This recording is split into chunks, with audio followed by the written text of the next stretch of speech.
analysis of data from clinicaltrials.gov, one of the largest trial registries in the world, found that women represented less than 40% of the people enrolled in heart disease and stroke clinical research. And a journal from the American Heart Association identifies cardiovascular disease as the #1 killer of women worldwide. And they quote that even with that statistic, women continue to be grossly underrepresented in heart disease stroke research and research publishing. Hello, my name is Prerna Chakkingal, and I am a junior at South Fayette High School. As an intern at my local radio station, SLB Radio, I have learned how to edit podcasts, interview different people for podcast segments, and speak on panels for organizations like Remake Learning Days. I work on my devotion to healthcare by volunteering at a hospital and interacting with patients at the Allegheny Health Network, or AHN. Currently, I am also researching at the McGee Women's Hospital about specific gene sequences and causes behind neonatal deaths. I'm also researching at the University of Pittsburgh, where I am working along with the gastrology unit about liver tissue and disease. Last March, I was also a part of the Disney Dreamers Academy, which is a sponsored leadership and career building workshop at Disney, where they choose only 100 high school students across the country. And this opportunity was able to build on my leadership skills and confidence. And because of this opportunity, I was also able to appear on a TV show called PA Live. My love for public speaking and voicing my viewpoints resulted me in successfully completing 3 different TEDx talks. One of them, titled "Your Difference is Your Power," was also able to gain a lot of traction, with having 125K plus views.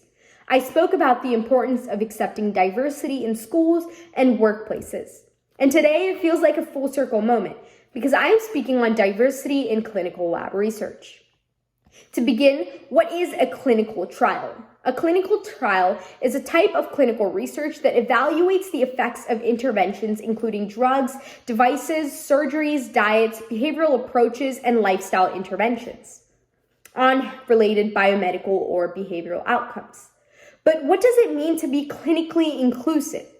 Well, because of the diverse lived experiences and exposures of various populations, clinical research should be appropriately inclusive of racial and ethnic minority groups, as well as other populations experiencing health disparities, including sexual and gender minority or socioeconomically disadvantaged populations. But what's the issue here? Well, the battle for equality in science research has fought its long years. It was first brought to notice in the 1970s when the medical community's abuse of African Americans reached national attention with the infamous Tuskegee experiment, a decades-long study whose investigators intentionally refrained from treating African Americans with syphilis.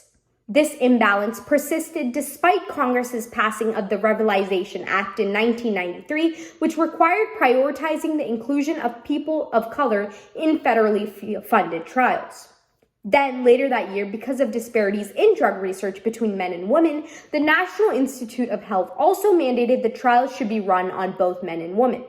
However, its impact was not seen, because from 1997 to 2000, 8 of the 10 drugs taken off the market posed a more serious risk to women than men.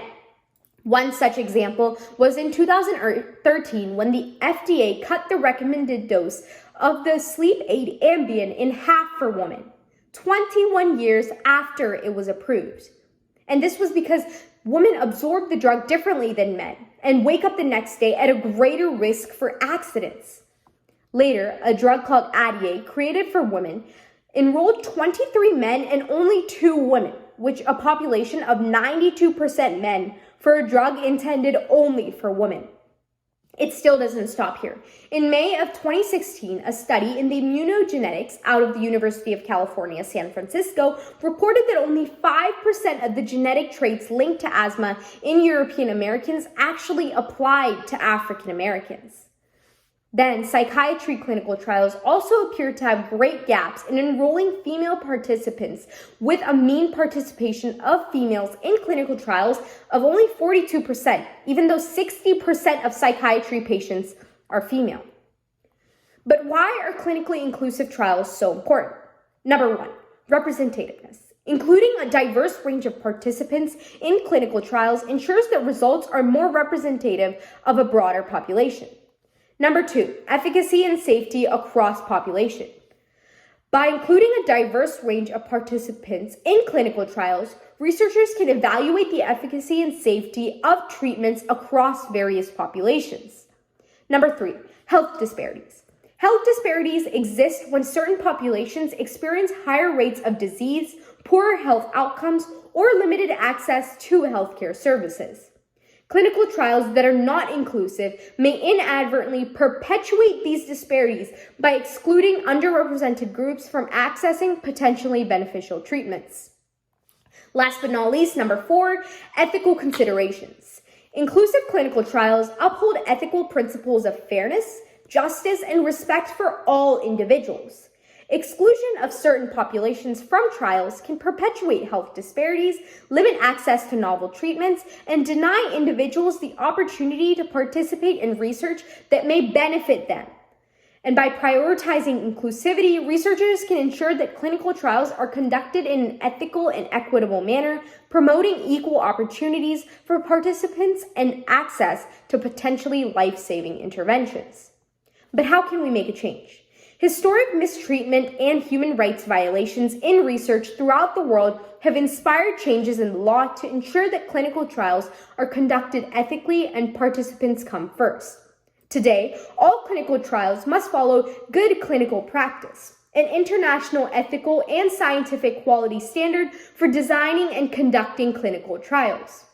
As part of good clinical practice, institutional review boards, or IRBSs, or independent ethics committees, IECs, oversee clinical trials with a focus on protecting the participants' rights, safety, and well-being.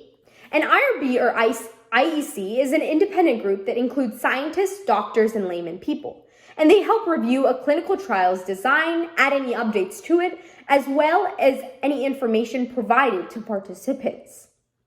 They also have the authority to approve, ask for changes, or disapprove any clinical research. IRBSs and IECs also review a clinical trial's informed consent process. During informed consent, prospective participants are given all details about the study they're considering, including the potential risks and benefits.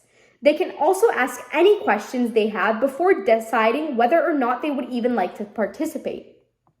Remember that enforcement of good clinical practice will allow for healthcare to reach new levels of expertise and create a safe environment where global health is truly valued. Here are my references, and thank you for listening. And then here's my contact information as well. Thank you.